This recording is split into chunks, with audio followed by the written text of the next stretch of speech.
위대한 그 조직 신학자 가운데 칼 바르트라는 분이 있습니다. 그분이 이런 말을 했습니다. 하나님은 자격 있는 대상을 찾아서 사랑하시는 것이 아니라 매일매일 그 대상을 새롭게 재창조하셔서 사랑하신다. 그렇게 이야기를 했습니다. 이 칼 바르트라고 하는 분은 사람과 하나님을 철저히 구분시켰습니다. 우리 사람은 땅에 살고 있습니다. 그런데 하나님은 하늘에 계십니다. 사람들은 육의 것을 추구합니다. 그러나 하나님은 영의 것을 추구합니다. 사람은 유한합니다. 그러나 하나님은 영원합니다. 무엇보다도 질적으로 우리 인간은 전적 부패한 죄인입니다. 그러나 하나님은 영원히 거룩하신 분이십니다. 거룩과 죄는 함께 할 수 없습니다. 영혼과 유한은 같은 자리에 있을 수 없습니다. 영과 육은 함께 공존할 수 없는 것이죠. 그런 의미에서 본다고 하면 하나님과 죄인된 우리 인간의 교제의 만남은 이루어질 수 없는 것이죠. 이런 우리 죄인들을 사랑하기 위해서 하나님이 하신 방법이 있는데 그것이 바로 우리를 매일매일 고쳐서 사랑하시는 것입니다.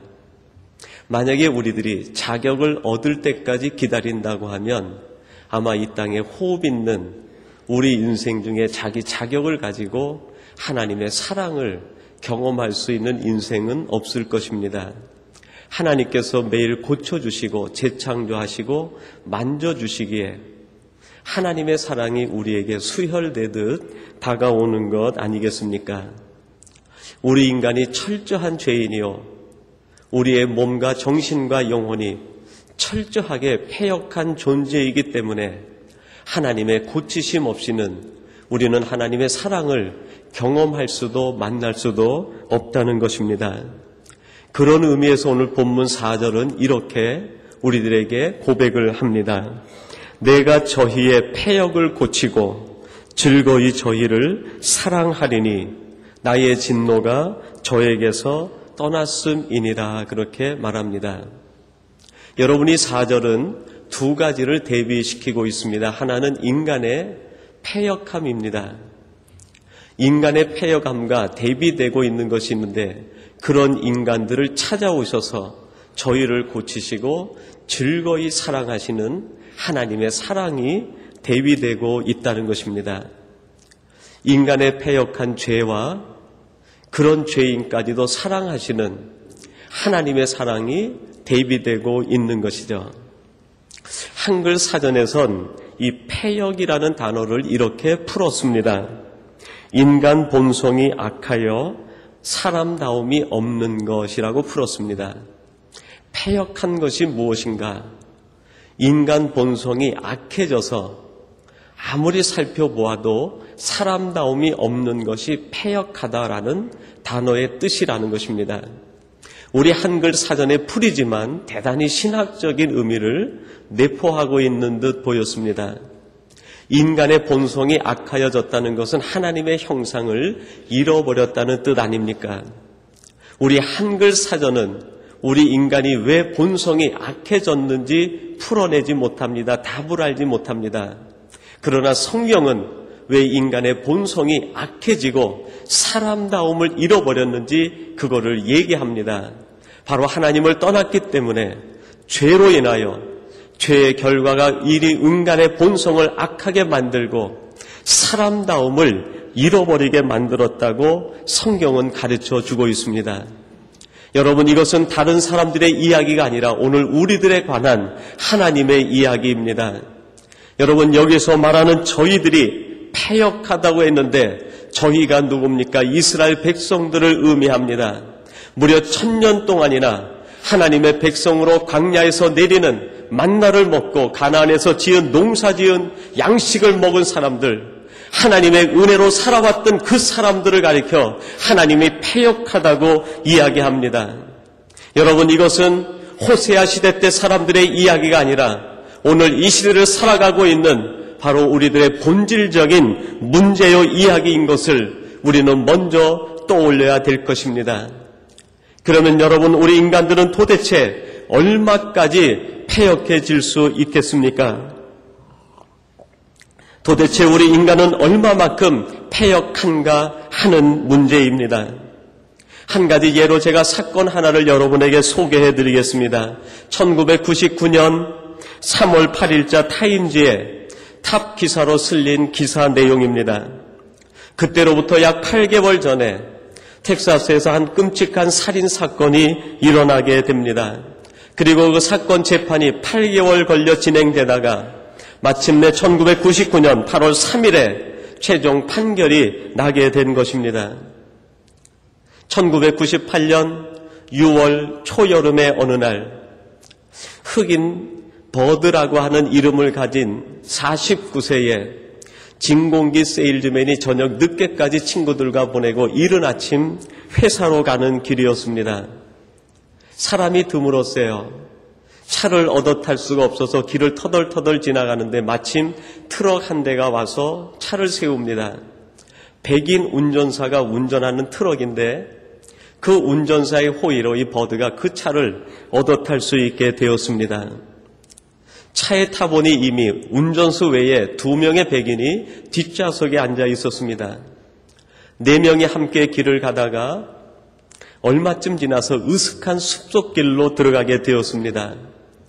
그러자 갑자기 이 백인 기사가 차를 세우고 3명의 백인이 흑인을 끌고 내려와서 그를 린치를 하고 그를 차에 있던 쇠사슬로 묶어서 트럭 뒤에다 매다른 것입니다. 그리고 그 비포장, 풀뿌리들이 나와 있고 자갈들이 올라와 있는 그 숲속 길을 80 내지 90km로 3마일이나 달리게 됩니다. 최종 판결과 더불어서 사건 기사가 기록이 돼 있었는데요. 3마일을 끌려간 이 버드는 3마일을 끌려가게 되면서 하반신이 떨어져 나갑니다. 왼쪽 팔이 떨어져 나가요. 어떻게 사람이 이렇게 무자비할 수 있겠는가? 사건 조사를 했던 경찰관들이 그 현장에 가보니까 1마일이 더 지나가서 그 버드의 떨어진 목과 상체와 한쪽 팔을 발견하게 됩니다. 시체 부검 결과 이 버드가 3마일까지는 살아있었다는 거예요. 하반신이 떨어져 나가기까지, 자기 왼팔이 떨어져 나가기까지 생명이 살아있었다는 거예요. 짐승도 아니고 사람을 매달고 3마일을 달린 거예요. 온 사지가 찢어질 동안 그를 끌고 다니다가 쇠사슬을 풀고 도망을 가버린 거예요. 이걸 어떻게 설명할 수 있겠어요? 그 백인 운전수는 킹이라는 이름을 가진 운전수였습니다. 사건 공판이 있을 때 그 아버지가 아들에 대한 그런 얘기를 했어요. 우리들이 이 아이가 자랄 때 부모로서 할 수 있는 모든 사랑을 다 주었습니다. 아버지의 사랑이 없었던 것도 아니에요. 어머니의 사랑이 없었던 것도 아니에요. 형제가 외면했던 것도 아닙니다. 아버지가 할 수 있는 모든 사랑을 다 준 거예요. 마지막 사건 밑에 텍사스 정부 책임자였던 더글라스라는 분이 이런 기사를 덧붙이고 인용으로 그 글을 마쳤습니다. 이 사건은 이 땅에 존재하는 악의 실체를 보여주며 우리 자신도 언제든지 킹이 될 수 있다는 것을 보여줍니다. 텍사스주 행정부의 책임자 중에 한 사람인 더글라스가 그 사건을 보면서 이것이 바로 이 땅에 존재하는 악의 실체입니다. 그리고 언제든지 우리도 킹처럼 될 수 있다는 거예요.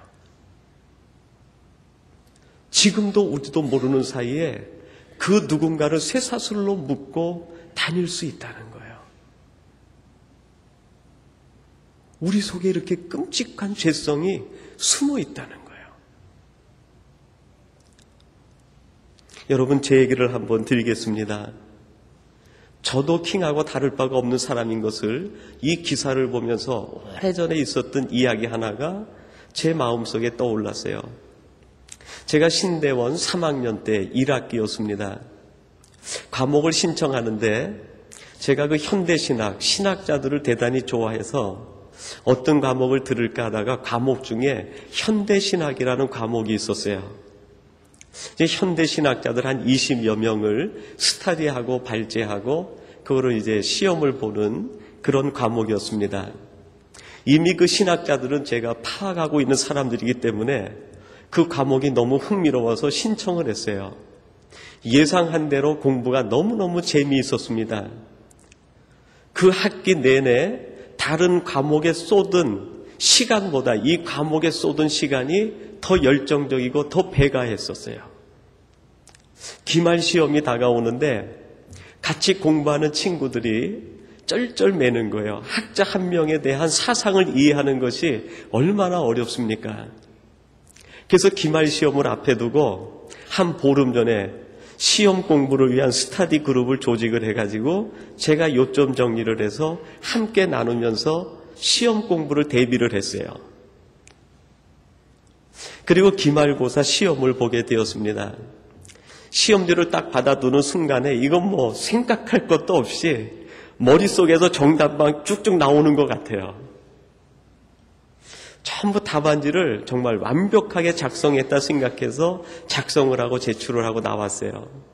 그리고 얼마 지나서 성적이 나왔는데 뒷머리가 뻐근해지는 거예요. 내가 가르쳐준 그 친구들은 전부 A를 받았는데 저는 B를 받은 거예요. 그것도 B-를. 제가 우리 삼성교회 올 때 성적표를 내세요 그래가지고 신대원에서 성적표를 뽑아보니까 그 과목만 유일하게 B더라고요. 그 점수를 받은 그날부터 저녁에 눈만 감으면 그 교수님이 눈앞에 아른아른대는 거예요. 얼마나 미운지 모르겠어요. 밥을 먹으려고 하고 국을 뜨면 그 속에도 교수님 얼굴. 하여튼 보이는 데마다 학교에 가가지고 복도에 교수님이 이렇게 지나가면 내가 피해가는 거예요. 왜 그렇게 미운지 모르겠어요. 그렇게 1학기 마치고 2학기 마치고 신대원을 졸업했습니다. 그리고 저는 그것을 까맣게 잊어버린 줄 알았어요. 그런데 이 기사를 보는 순간에 제 마음속에 그 일이 떠오르더라고요. 신대원 졸업하고 나서 지금까지 10년 가까운 시간을 나는 미움이라는 쇠사슬로 그 교수님을 지금까지 묶고 끌고 다녔구나. 그런 생각이 들더라고요. 그것뿐만이 아니었습니다. 어린 시절에 내가 경험했던 친구와의 관계에서 그를 묶고 있는 쇠사슬이 있는 걸 봤어요. 그러고 보니까 내 몸에 미움이라는 쇠사슬이 수십 수백 개가 지금까지 살아오는 과정에서 얼마나 많이 붙들어 매여 있는지 몰랐어요. 왜 내가 가는 길이 이렇게 힘들었을까 생각했는데 그 쇠사슬들이 나를 붙잡고 늘어지는 거예요. 그것이 나를 붙잡고 늘어진 거예요. 이 기사를 보면서 우리는 언제든지 우리 자신이 킹이 될 수 있다는 것이 마치 하나님께서 찌르는 가시처럼 제 심장을 찌르는 걸 느꼈어요. 그래, 내 몸에 사슬이 있었구나. 내가 지금까지 그 누구를 묶고 사지가 찢어질 정도로 완전히 죽어버릴 정도로 끌고 다녔구나. 내가 킹보다 더한 죄인이구나.